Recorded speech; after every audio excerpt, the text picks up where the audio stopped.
Welcome. I'm Sebastian Mahfood, and you're listening to WCAT Radio, the on-air wing of En Route Books and Media, bringing you the dulcet sounds of Catholic wisdom. Our opening prayer is from the book of Genesis. The Lord was with Joseph, and he enjoyed great success and was assigned to the household of his Egyptian master. Welcome to this presentation, the second one on the story of Joseph as we find it in the book of Genesis. Joseph and his brothers, his father Jacob.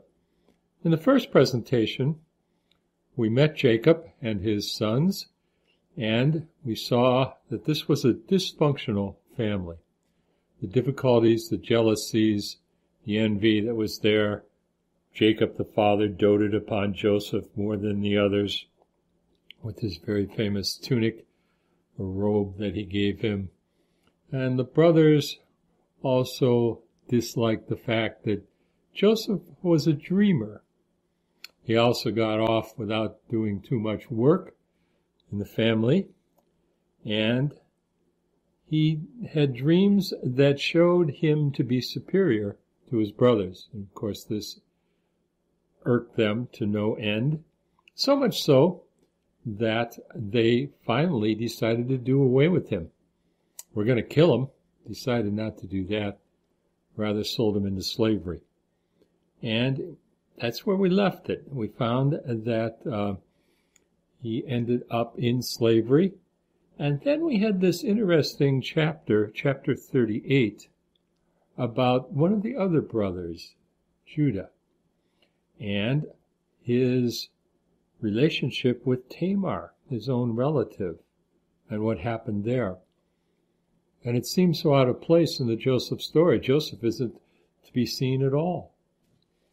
But yet it's very important, and we'll see as we go on now with this second part, it becomes even more important, because really, while this is the Joseph story, it's really about Judah, who will, of course, be the most famous of the brothers, because it will be from the line of Judah that the kings of Israel and the Messiah himself will come. And so this chapter that seems to intrude has really a very, very important purpose. It tells us of the character of Judah, as we saw in the last presentation. So we pick it up now in chapter 39, and we're back to Joseph. Some time has elapsed. We don't know exactly how much. But we find that Joseph has been taken down to Egypt, and he is a slave of an Egyptian official. And we have here, is what I used for our opening prayer, a reference to the Lord being with Joseph. There are very few references to the activity of God in the Joseph story. This is one of the few. There are scant references, but they are put in at important times, junctures within the story, to remind us that even if God is not spoken of much, nor does God himself speak at all in the Joseph story, yet he is still present, and he is still in control, and he is still working his will. And so we have the reminder as we begin chapter 39. We come back to Joseph. He is a slave, but things are going very well for him. He is put in charge of all of the affairs of Potiphar. Potiphar is his master. And things seem to be going very well. And the Lord's blessing goes upon everything that Potiphar has as well. So God's influence extends even to the pagans. So the scene is set, but not everything is going well. The wife of his master, Potiphar, lusts after Joseph. She's very crass about it. Simply, after a while, it says in verse 7, his master's wife looked at him, that would be Joseph, with longing and said, lie with me. And of course, Joseph will not do that. And we have a contrast here with Judah. Judah very willingly wanted to have relations with Tamar, not knowing who she was. That it was his relative, was his daughter-in-law. And Joseph, in contrast, resists. Judah succumbs to the passion. Joseph does not. He refused. And he does this, and she still, of course, insists for this. And finally, she has her chance when she's alone with Joseph and comes towards him. And again, Joseph resists. She took hold of him by his cloak, saying, lie with me. But leaving the cloak in her hand, he escaped and ran outside. The cloak, clothing again. All the way through this entire story, clothing is important. It was the very decorous, beautiful robe, piece of clothing that Joseph had that irritated his brothers so much. It was part of the clothing, part of the things that Judah had that he left as a pledge, his seal, his staff, which were as much a part of his as a piece of clothing when he was with Tamar. And now his cloak again. She grabs him by the cloak. He leaves it behind and he runs off for that. And so clothing will be important all the way through with this story, and we find it right away in chapter 39. But he escapes, and then she cries out to her servants, and she says to the servants, look, my husband has brought us a Hebrew man to mock us. It's her husband's fault. He's the one who got this slave. Of course, that's Joseph for that. He came in here to lie with me, but I cried out loudly. When he heard me scream, he left his cloak beside me and escaped and ran outside. Note this. It's exactly the opposite of what the narrator has told us actually happened. Joseph runs away from her. She grabs the cloak he's left behind and screams. When she tells the story, she reverses it. She screams when Joseph comes to seemingly attack her, to assault her. And when she screams, then he leaves. But what really happened was he left, and then she screamed. So it's just the opposite. So her story has changed for that, of what really happened. And then when Potiphar, her husband, the master of the house, the master of Joseph, the slave, comes back, she tells the story. Now she tells it, again, consistent to what she has told the servants, but it's wrong from what actually happened. And she starts out again. The Hebrew slave whom you brought us came to me to amuse himself at my expense. But when I screamed, he left his cloak beside and escaped outside. Now, she was the one that initiated it, and it's not her husband's fault. Of course, always blame someone else. How true to the human situation. And, of course, the master hears this story from his wife, and he then puts Joseph into jail. He believes what his wife has said. Joseph has no real defense for this. But note the subtle change there. And the narrator doesn't tell us that this is going on in the sense of explaining it as a modern author might. Just simply puts it out there of what happened and then what she said happened. And we have to be careful. We have to be cognizant of it. We have to listen and read very closely to pick up on these clues that are there for this. So he ends up in jail, Joseph. But in verse 21, the narrator tells us again, the Lord was with Joseph, even while he is in jail. And again, that's all that we find of the references of the activity of God, just reminders. God doesn't say anything, and he doesn't really do anything, but he's there, he knows what's going on.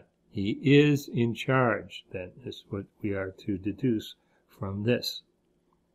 And just like when Joseph was in the service of Potiphar, while he's in jail, things go well for the jailer for this.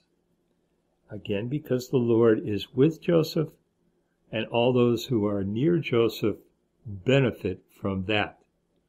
And it will happen again as well for this.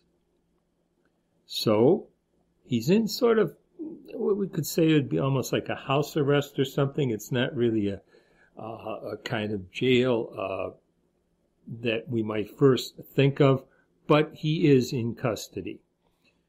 Come then to chapter 40, and the royal cupbearer and the baker, the royal baker, in some way offend the Pharaoh, and they end up in jail as well for this.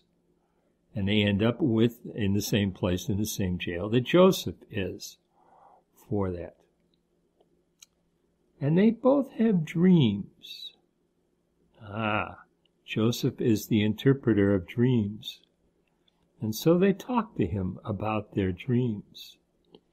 They want to know what the interpretation of them are for this. And the chief cupbearer tells Joseph his dream in verse 9. He said, I saw a vine in front of me, and on the vine there were 3 branches. It had barely budded when its blossoms came out, and its clusters ripened with grapes. Pharaoh's cup was in my hand, so I took the grapes, pressed them out into the cup, and put it in Pharaoh's hand. For that. All right. Joseph says to him, well, here's the interpretation.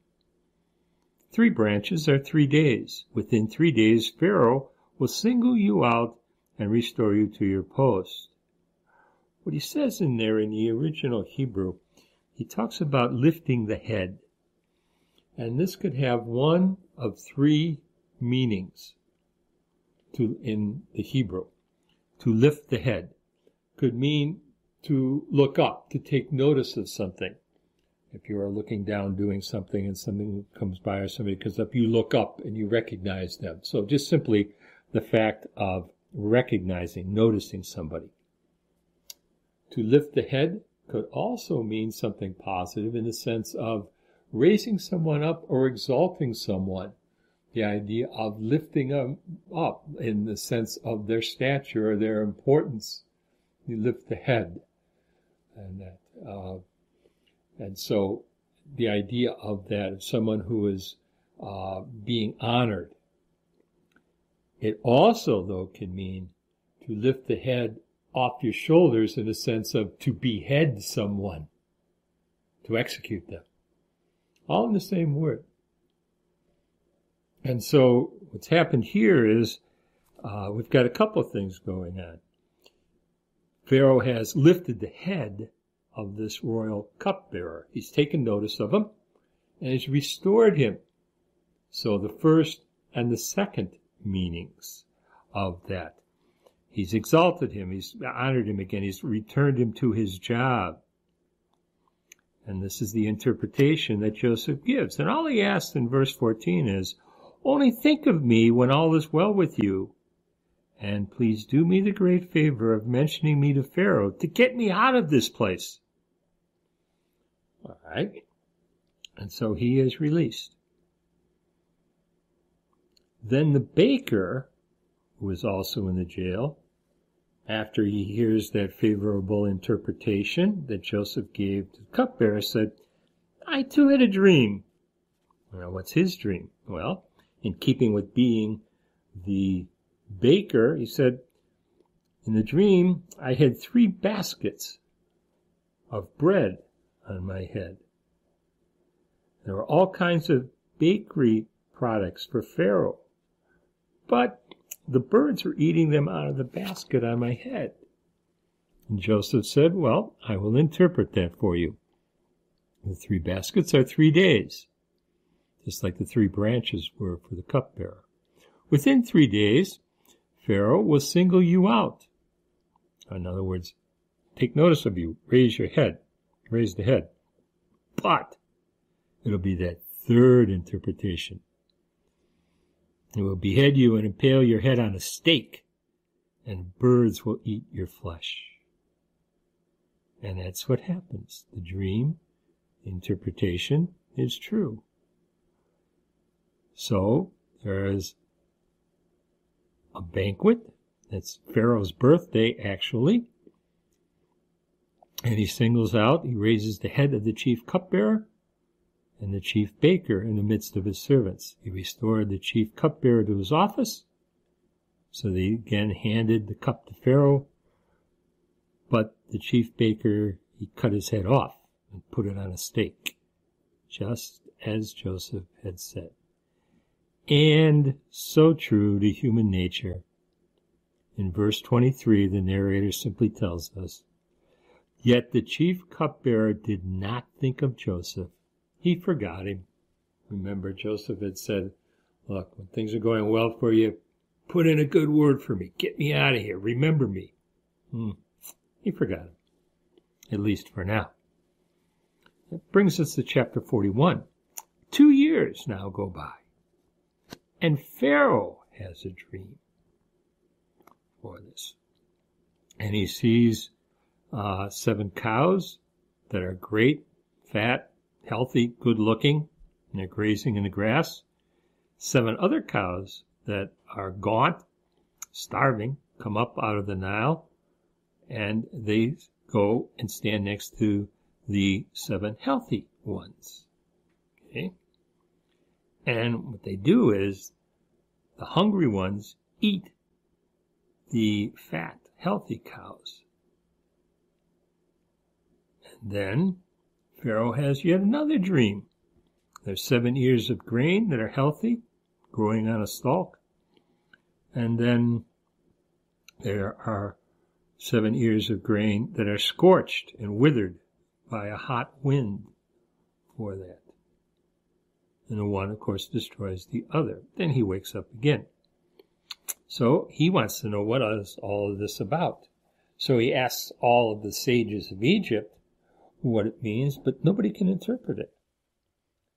And then, at that point, in verse 9, the chief cupbearer said to Pharaoh, now I remember my negligence. Sure, because now it's very convenient. He can suggest Joseph to come in after all the other interpreters of dreams of the Egyptians can't do it. And it'll help him, the cupbearer, in his status before Pharaoh. So he says, I am reminded, as a matter of fact. And he tells him the story of this. It says, there is somebody who can tell you the interpretation. Of course, that's Joseph. And he uses his own example for that. And also, too, about what happened to the baker, that Joseph was right both times. So Pharaoh, in verse 14, has Joseph summoned, and he's brought to him. He said, I had a dream, but I hear that you can interpret dreams. Interesting, Joseph says, it's not I, but it is God who will interpret it through me. Joseph could have taken credit for it. He said, sure, I can do this. He says, no, he gives the credit to God in his humility for this. So Pharaoh tells him what the dream is. Now, it's the same, but it's interesting as he tells it now to Joseph. The same dream is related, and the facts are the same, but he exaggerates it. He embellishes it this time in the telling of it as you read it. And that these are the ugliest cows you've ever seen, and things such as that. It's a good story for this.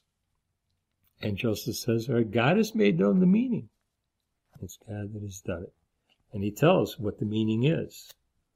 There's going to be 7 good years and 7 bad years. God has revealed to Pharaoh what God, is about to do. 7 years of great abundance are now coming through the land of Egypt, but 7 years of famine will rise up after them. And he predicts this, of course. And Pharaoh sees this and realizes this, and realizes that Joseph knows these things.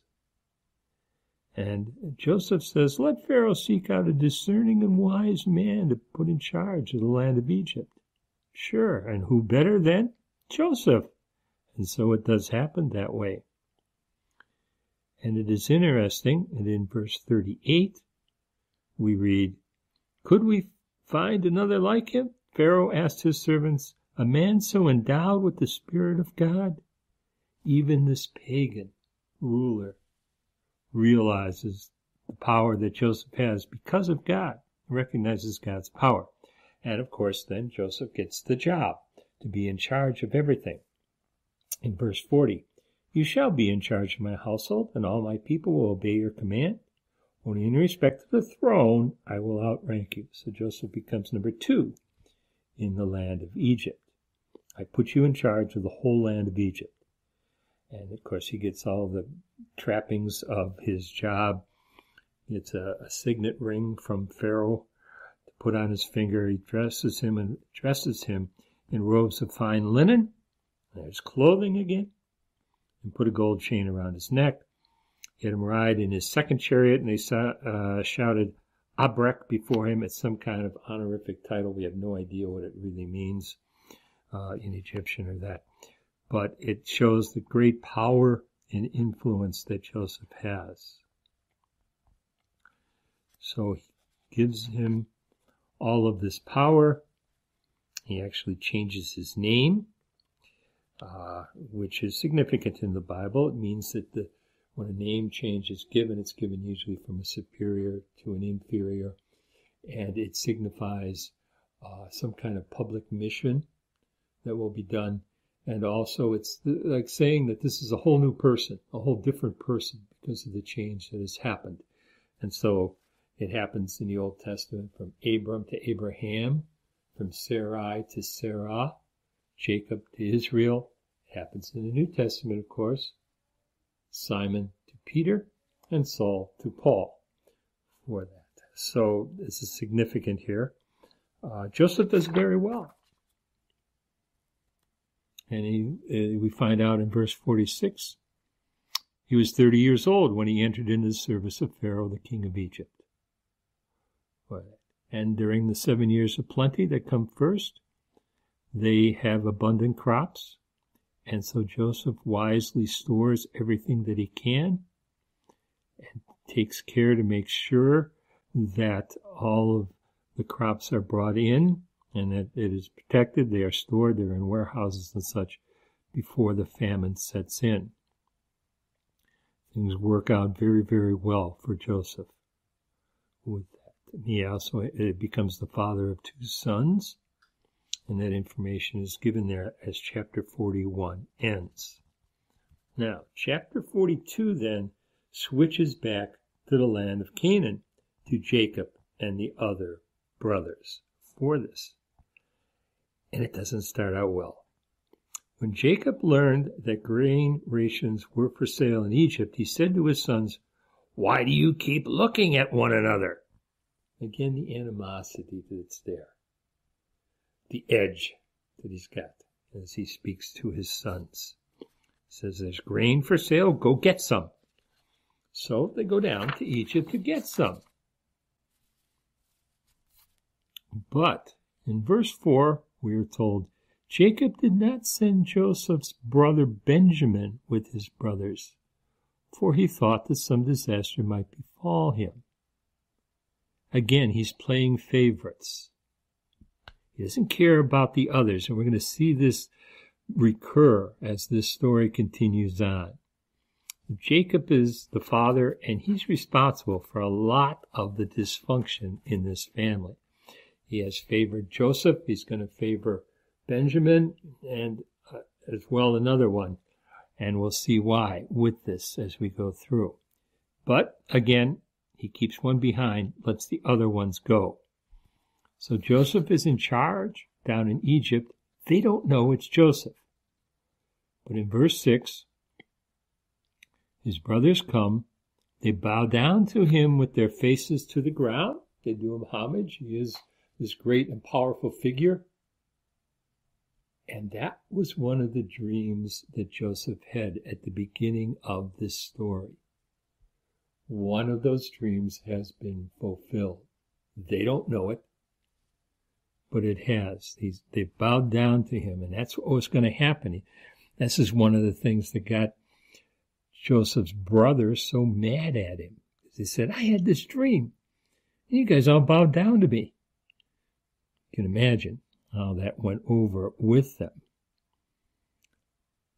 But we also are told in verse 7, he recognized them as soon as he saw them, but he concealed his identity. So here's a situation where the narrator has told us something that even the characters themselves don't know. That doesn't spoil it for us. Actually, that can make it all the more exciting for us, because we know we're in on the secret. Think of, for instance, a favorite movie that you might have, if it's a mystery or something, that you've seen it, then you find out, okay, you know how it turns out, you know how it ends, you know who did it and everything, but you still can go back and watch the movie again, and you can enjoy it, even though you know how it's going to end and who done it, as they say, for it. Well, we know it's Joseph, but they don't. And so we'll see how this works out. And he speaks very harshly to them. He accuses them of being spies for this. And of course, they have no clue that it's Joseph. When Joseph recognized his brothers, although they did not recognize him, he was reminded of the dreams he had about them. And he doesn't come out and say, hey, I'm Joseph, I'm your brother. Oh, no.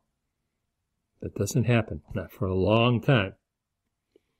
He said, you are spies. You have come to see the weak points of the land.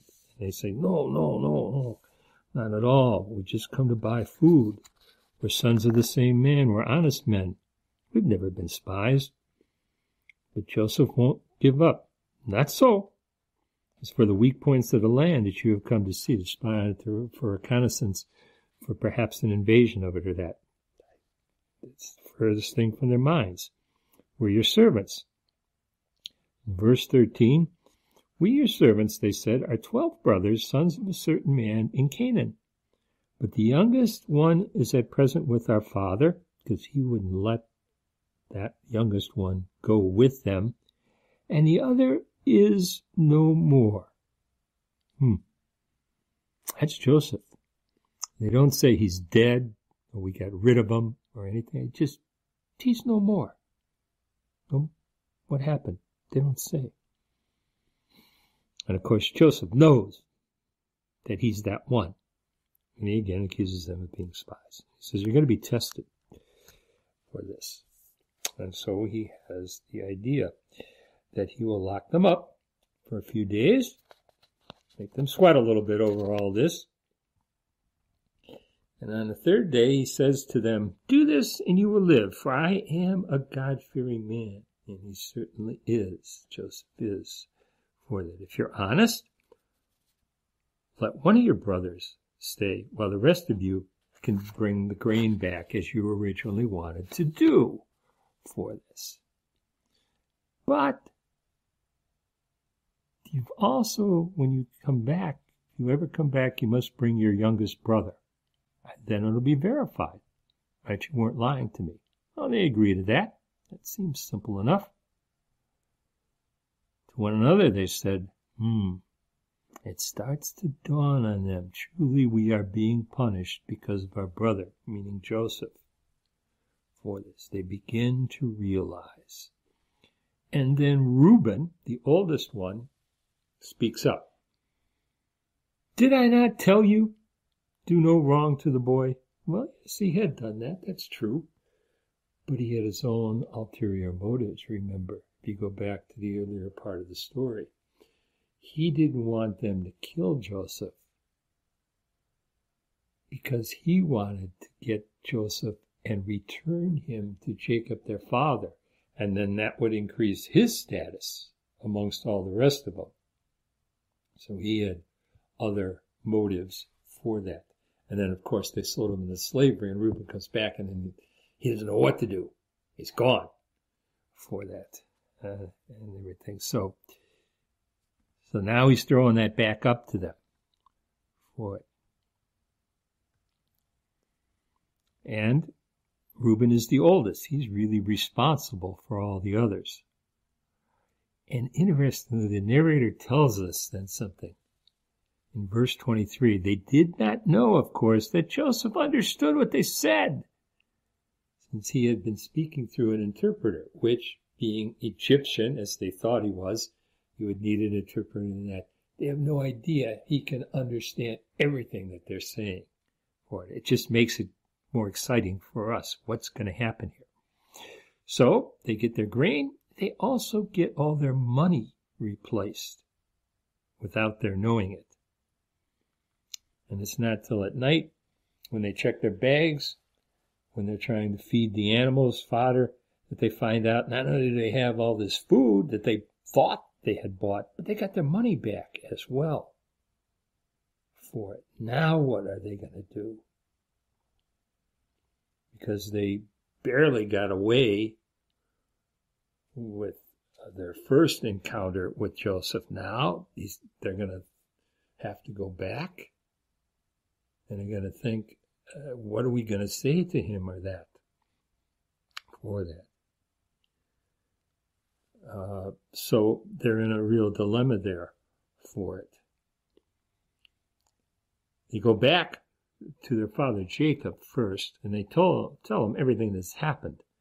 The man who was lord of the land spoke to us harshly, put us in custody, thought we were spies. We said, we are 12 brothers, sons of the same father, but one is no more, and the youngest one is with our father in Canaan. All true, but one is no more. Again, can't come to terms with the fact that they think Joseph is dead and it's their fault. They're not going to deal with that for it. But they did tell the truth as far as they went in speaking to Joseph, not even known as Joseph. And then now they've got to come back with the younger brother to get the one who is in custody for this. It's like holding a hostage. What Joseph has done is something that was a common practice there. You had a hostage that would stay. This happened in ancient cultures. The Romans did it and such all the way through. And that's what's happening there. So that's not that unusual. But now they got their money back too. Now what are they going to do? Their father Jacob in verse 36 says to them, must you make me childless? Joseph is no more, Simeon is no more, and now you would take Benjamin away. Well, what about the other brothers? In Jacob's mind, they don't count. So they weren't full brothers of the same mother. That's one reason why Jacob doted on those for that. Now they got to bring their youngest one with them in order to get the other one that's the hostage back there. Okay, and Joseph is gone. And so doesn't care about the other 9 that much. They don't really count that much for that. Then Reuben speaks up, again the oldest. But what does he say? You may kill my 2 sons if I don't return him to you. Oh, that's wonderful. Kill your grandchildren. That's no solution. Put him in my care and I will bring him back to you. That doesn't seem to be a very viable situation or solution to the problem with that. Jacob replied, "My son will not go down with you. Now that his brother is dead, he is the only one left." What about the other 9? They're all brothers. "Should some disaster befall him on the journey you must take, you would send my white head down to Sheol in Greek," Sheol being underworld. But Sheol, too, in the Hebrew, is also a derogatory term for Egypt. And of course, that comes out of their history and tradition. They will be enslaved in Egypt before the Exodus out that Moses brings them out. So there was always a derogatory taint, if you will, to the idea of Egypt. And so it's a play on words of that, of the underworld, this dark kind of evil, mysterious place, and then the idea of Egypt being an evil place. I mean, it's a play on that. So he talks about Sheol and going to Sheol, because the irony of it is, of course, he will end up going to Egypt, and that will save the family. As you know, the story ends that way. We're getting a little bit ahead, but the play on words that's in there brings us to chapter 43. The famine grows worse, and so they've got to do something now. But what are they going to do? They've got to come back with the other brother. They would probably be accused of stealing that food with this. And so what's left for them? What plan of action could they have for this? Israel, in verse 6, that means Jacob. Jacob has both names. He's known as both Jacob and Israel. And says, "Why did you bring this trouble on me by telling the man you had another brother?" Well, they were just telling the truth. But this is not out of character for Jacob. Remember the story of Jacob and his brother Esau. And it was by lying, by deception, that he got the birthright with the connivance of his mother. And so, true to form, Jacob says, "What'd you tell him the truth for?" Jacob didn't tell the truth. Worked for him. Interesting how this plays through here, if you remember your Bible history. And so it continues on. They said, we thought truth was the best thing to do. How could we know? That he'd say, "Bring your brother here," or hold one as a hostage, or that. Well, but he did. Then in verse 8 of chapter 43, Judah urged his father Israel, "Let the boy go with me, that we may be off and on our way, and we and our children will keep from starving to death." Verse 9, "I myself will serve as a guarantee for him." Reuben wanted to put up his grandchildren. Judah was not a very good character, we found from chapter 38. Now, at least at this point, he makes the promise that he will step in. He will take the responsibility. He'll put his life on the line. Well, will he do it? Will he actually be true to his words? That remains to be seen. But here he promises it. We start to see the change in his character. He was a man who cared little about anything in the earlier chapters, and especially the way he treated Tamar, his own daughter-in-law, and everything that happened there. And now he stands up and shows some character. But will he really do it? And he also puts a little dig in verse 10. Had we not delayed, we could have been there and back twice by now. Let's get going. Okay, so Israel says to them, "It must be so, then do this." They're going to take and bring all kinds of gifts for this official in Egypt, which of course is Joseph. It was Joseph.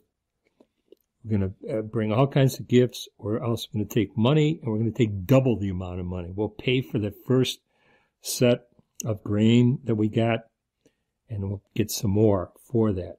And also to, yes, take your brother and go back to the man. Okay. For this. So they do that. They took the gifts, double the money, and they take Benjamin. And they go back there. Now, Joseph sees them, and he sees Benjamin. So he tells his steward, take the men into the house, and we're going to have a feast. They are to dine with me. Okay. So the steward conducts them to the house. Now, they're worried. They're really scared for that. So they decide they're going to take the initiative. In verse 19, so they went to Joseph's steward and talked to him at the entrance to the house, as they figure they're being led into the house because they're going to be punished. That Joseph knows, of course they don't know it's Joseph, but this Egyptian official knows he was cheated. He was swindled out of the grain. And they kept their money and everything and whatever else, and they had no idea what to expect. So they decide they're going to come clean with the steward with it and explain to him, look, this is what happened. We didn't really want to steal it or that. We thought we had paid for it, but we didn't pay for it and everything. And it's interesting. The steward, of course, he's been in on all this because he's the one that's got to carry out Joseph's commands. He says, calm down. Do not fear. Your God and the God of your father must have put the treasure in the bags for you. So he tries to excuse it away and tries to reassure them. As for your money, I received it. Don't worry. You're okay. All right. And he brings out Simeon, who's been there as a hostage during this time. We don't know how long all this took to go back and forth, but it would have been some time. So they're relieved with that for it. And they bring their gifts and everything, and they're going to dine with Joseph. And so they're a little bit relieved, maybe even more than a little bit relieved for this. So Joseph comes to the house for this great big feast, this dinner. And when they come inside his house, they bow down before him to the ground. There it is again. The fulfillment of that first dream that he had way back in the beginning of the story. And so he talks to them. He's pleasant to them now. He's not accusing them of being spies. He says, how's your aged father? Of whom you spoke, is he still alive? And they say, oh, yes, he is. Okay. And then Joseph sees Benjamin, who he hasn't seen for years. He says, is this your youngest brother, of whom you told me? May God be gracious to you, my son. And they're very pleasant with them. Okay. But it's hard for Joseph. And the narrator tells us that he had to go out of the room, and he cried even, and he's got to get himself composed and come back in. After washing his face, he reappeared, having collected himself and give the order to serve the meal with this. Now, so it's served separately to him because the Egyptians don't eat with foreigners, especially with Hebrews. And so Joseph, he keeps all the customs and everything. He's keeping the ruse going. They have no idea it's him. He plays along with it. He's probably still using an interpreter and such, but he can understand them. Now, when they were seated before him according to age, from oldest to youngest, they look on in amazement, but it doesn't click in their mind. How does he know this? There's 12 of them, and he knows exactly how to put them in order. It's a clue, but they don't pick up on it. Of course, we know how he could do this. We know exactly how he could do this for it. And portions are brought to them from Joseph's table. That was a sign of honor that from the head table, a certain amount or certain foods were brought out. It was a way of honoring the guests for that.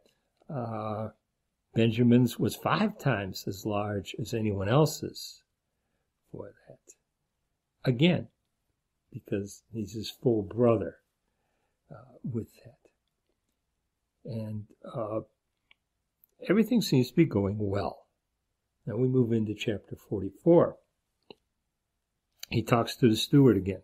He says, fill the men's bags with as much food as they can carry, put each man's money back in the mouth of the bag. And in the mouth of the youngest one's bag, put also my silver goblet. Right, he's planting something there for that, together with the money. And the steward does it. It's interesting. The steward does not question. Does exactly what he is told. He's in on all of it.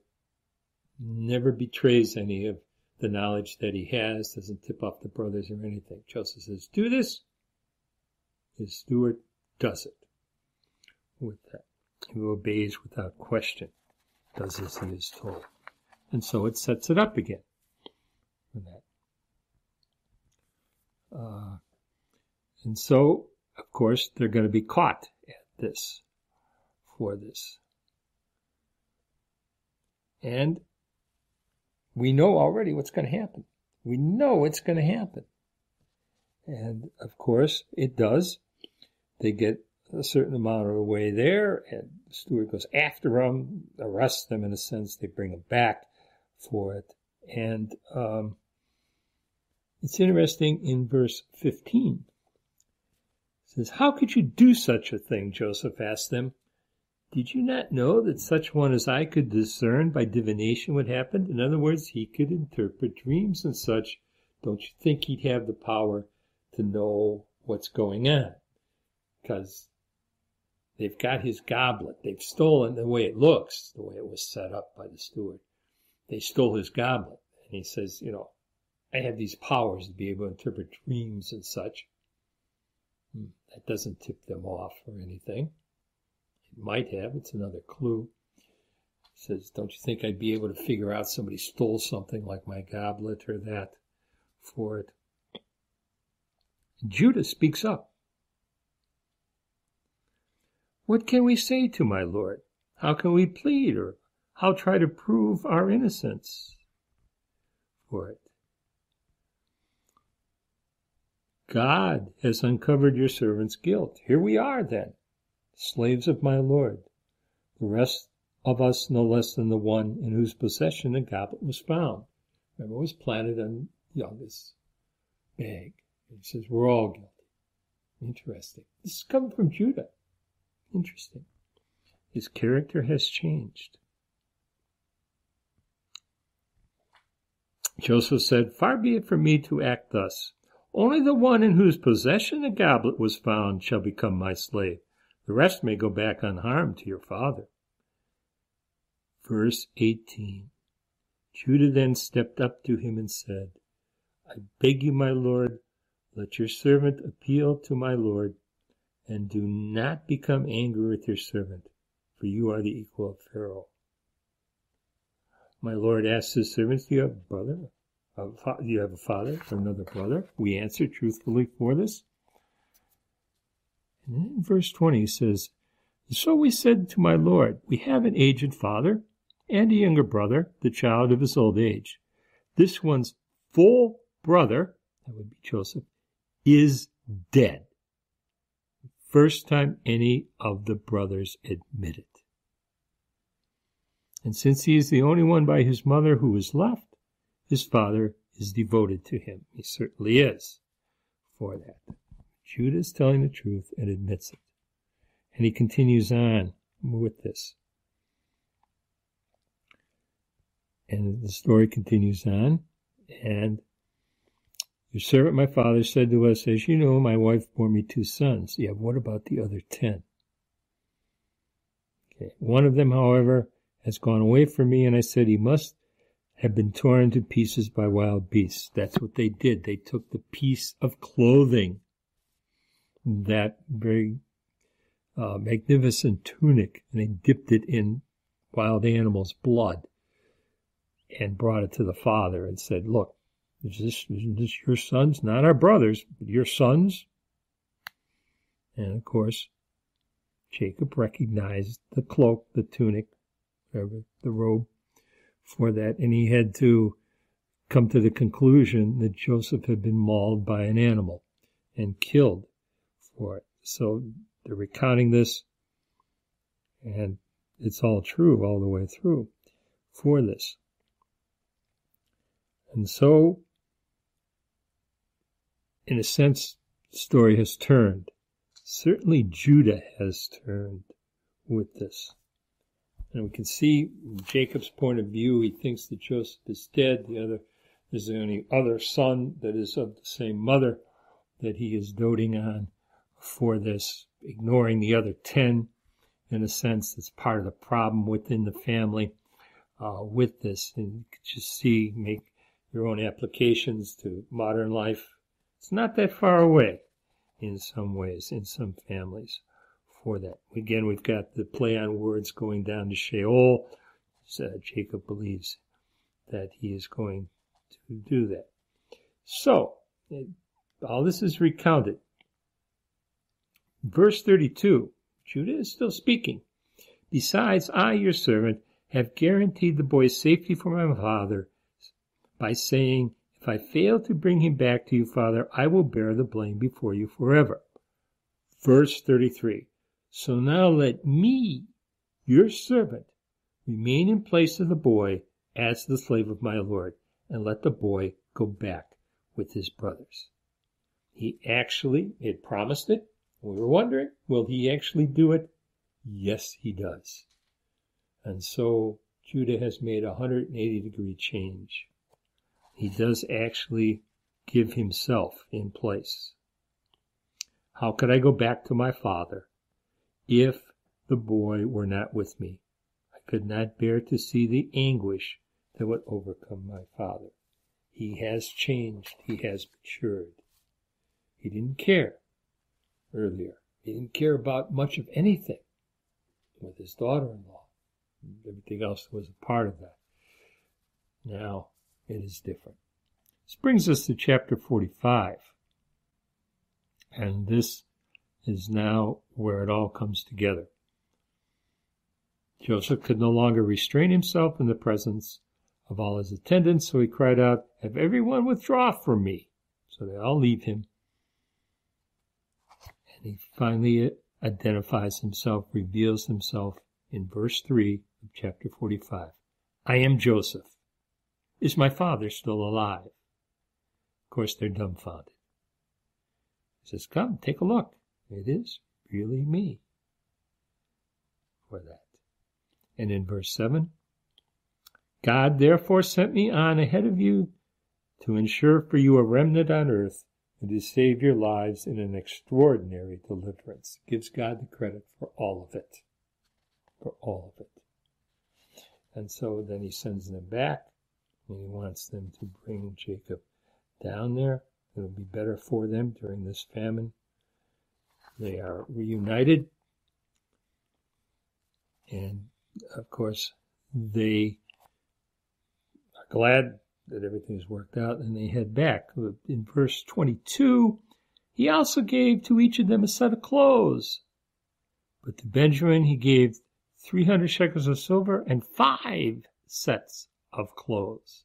Clothing, the theme that has been the thread that has gone through the entire story, even in that chapter that seemed not to be long, but yet clothing was important there, the clothing that Tamar wore to disguise herself, the pieces, the seal, the staff that Judah had that identified himself, the clothing again, and the gifts that he gives, clothing again.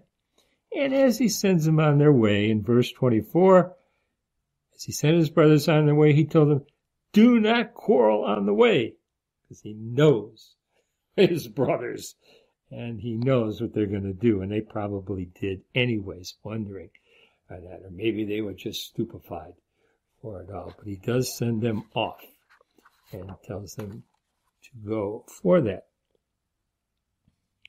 And they do go back.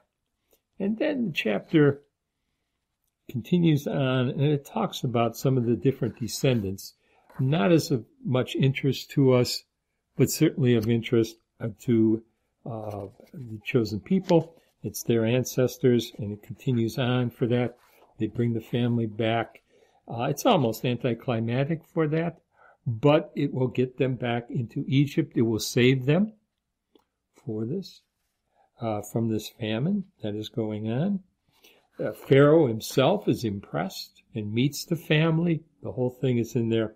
It's almost like something out of a movie, you could say, in some ways. And they end up getting seeds that they can take to be able to support themselves.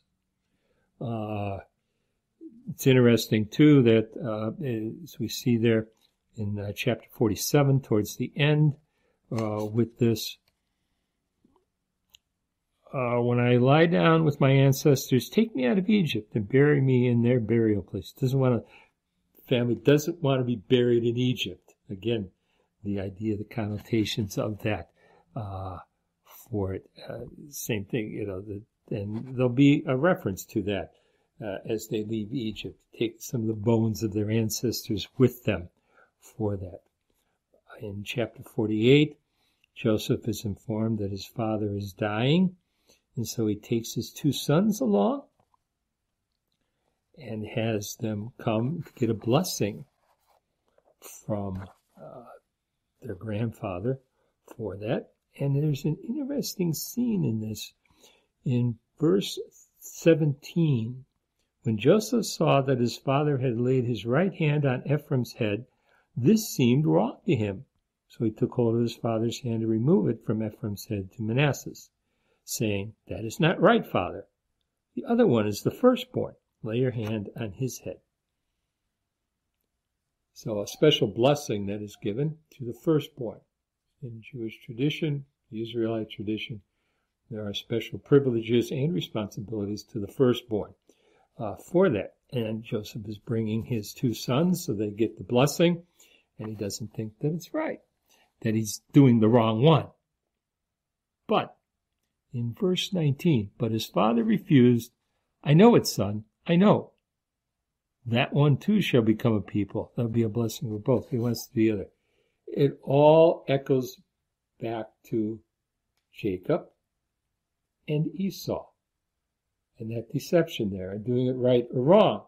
And Joseph wants to do it one way, but Jacob, who was a part of that deception with his brother Esau, there's all intimations and echoes of that are there for it. You can read about that story earlier in Genesis, but it's interesting that there are shades of this whole incident there.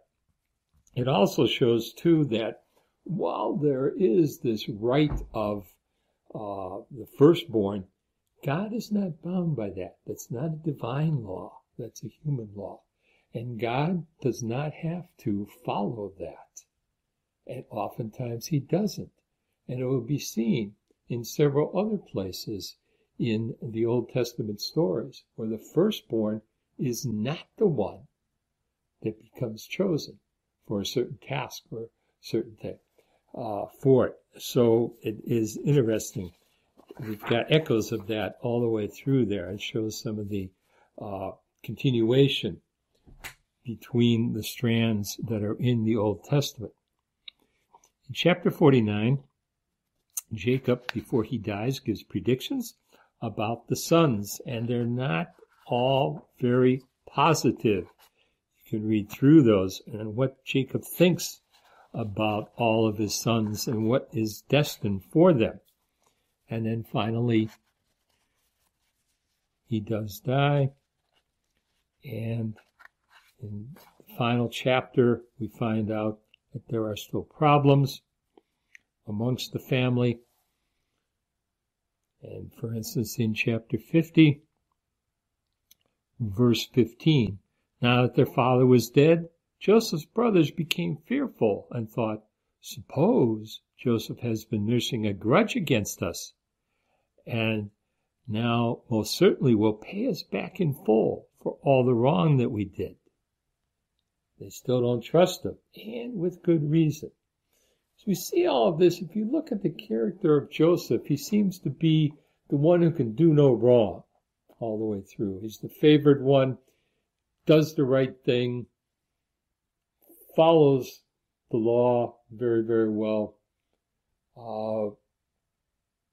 is obviously favored not only by God, but by his father, favored by his father to his detriment to his relationship with his brothers, and seems that he comes off better in everything, in his interpretation of the dreams, he gets himself out of trouble.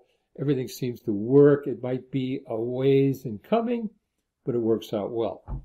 But yet, to think about Joseph a little bit, what might have been his motives in what he did to his brothers? Was he trying to test them? Perhaps. Were they really contrite for what they had done to him? Did he really want to do that? To find that out? To let them realize what they had done to him and to make up for it? It took them a while, but they finally did. Were all these good things as part of that? Yes. But also, too, did he hold a grudge? Was he getting revenge on them? Was he trying to make them suffer a little bit?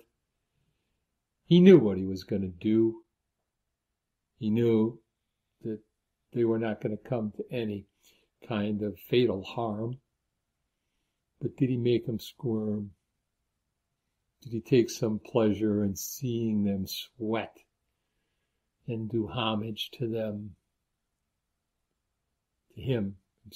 Do homage to him when they bowed down? Did he stretch it out a little bit more and really make them suffer for what they had done? There's a little bit of that in there, or even more than a little bit as well. These are the kinds of things that one can take a look at for this. And in looking at it, to ponder it. Ponder it in terms of our own situation today and the motives that people have, and the problems within families as well. The jealousy, the envy, scheming, grudges, all these different kinds of things that are for that.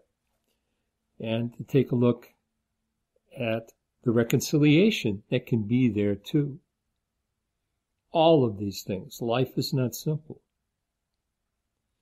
And the importance of Judah in all of this. He really is, in some ways, more important than Joseph. It's called the Joseph story, but it's really the character of Judah. And after all, the kings and the Messiah will come from the line of Judah, not from Joseph's line. And so the importance of Judah in all of this and his journey, the change of his character, his maturing, his learning a lot of lessons. And the others like Reuben, who falls short. And he's not the one. He should have been the one. He was the firstborn. But again, God is not bound by human laws and can do what he wills. And he doesn't pick from amongst those oftentimes that are the firstborn for that. Finally, Joseph himself dies. And at the end of the book, chapter 50, verse 26, the author tells us Joseph died at the age of 110. He was embalmed and laid to rest in a coffin in Egypt. He is buried there, but the idea of the 110 years, don't take these dates, these years literally. You'll find other examples even longer than 110 years and such. It was symbolic. It was symbolic of a good life blessed by God. God is the author of life. He gives all life. If he gives an abundance of life, he is giving a blessing. And it's a way of showing that this person was blessed in their life by a long life being given to them. Now, that doesn't necessarily mean that those who had a short life were bad.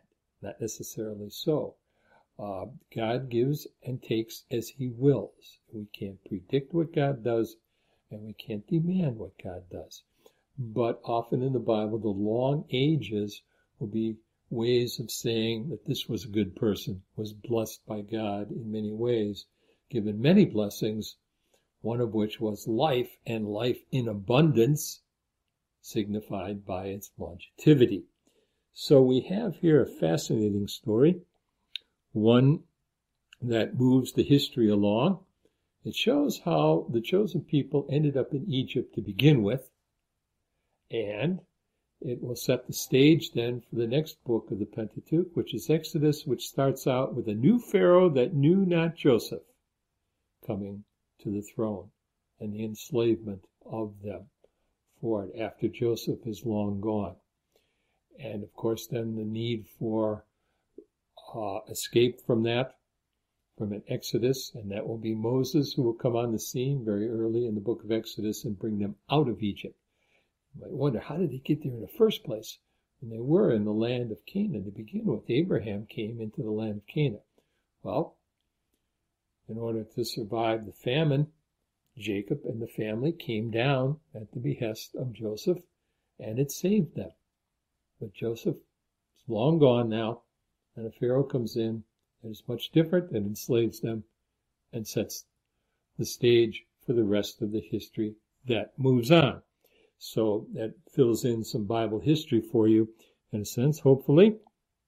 And it also, too, tells of something about God's activity. God is not mentioned that often in this story, but it's very clear in the author's mind, and should be in ours as well, that God is behind this, and he's guiding things. But again, as I said at the beginning of the first presentation, the old saying, God writes straight with crooked lines. And all the crooked lines of this family, and all the ins and outs and their failings and their failed relationships amongst each other, and all the striving that went there, that even got to the point of where they almost killed Joseph, and really, in a sense, almost as good as killed him by selling him into slavery, because he was no longer part of the family, he was no longer part of the community, he was as good as dead. And they do this to him. And he's able to survive. And he sees it as God's hand and says, this is for a purpose. It was so that I could save the family. It's quite an admission on his part. And it took something for him to say that, especially when he's considering as well all that he went through at the hands of these brothers. And so, while this is a story that is thousands of years away from our own experience, human nature in many ways is the same. And so the story rings true in many, many ways. And you can make applications, if not to your own family, to the other families that you know. And so you can relate to it in some ways, even if it's not part of your experience. But to realize fallen nature of humanity, the idea that there can be redemption and reconciliation, the fact that God's will work out in spite of how we might try to thwart that will, whether consciously or unconsciously, in our actions and what we do, all of this, without sermonizing too much on it. These are things that perhaps out of this story you can think about, you can ponder on. It makes the story real and alive for us. And maybe go back and read it again and pick up on the clues. See the themes of clothing, of seeing, of not seeing, of recognizing, of not recognizing. Read it like a great piece of literature, because it is in many, many ways. And there are so many other stories within the Old Testament and New Testament as well, in the Gospels especially, that tell that story, the story of the activity of God and our redemption. Here's God preparing his people for the coming of the Redeemer. And with all their foibles, with all their failings and such, still, Revelation moves on for this.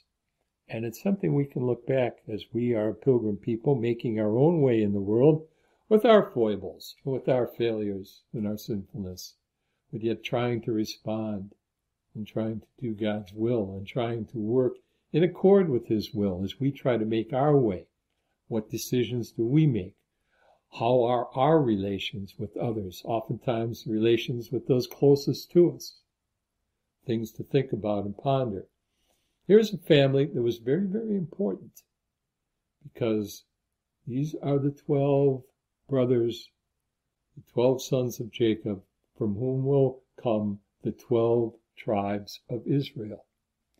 And the importance of them in their history, and in our history as well, obviously in some ways not as important to us.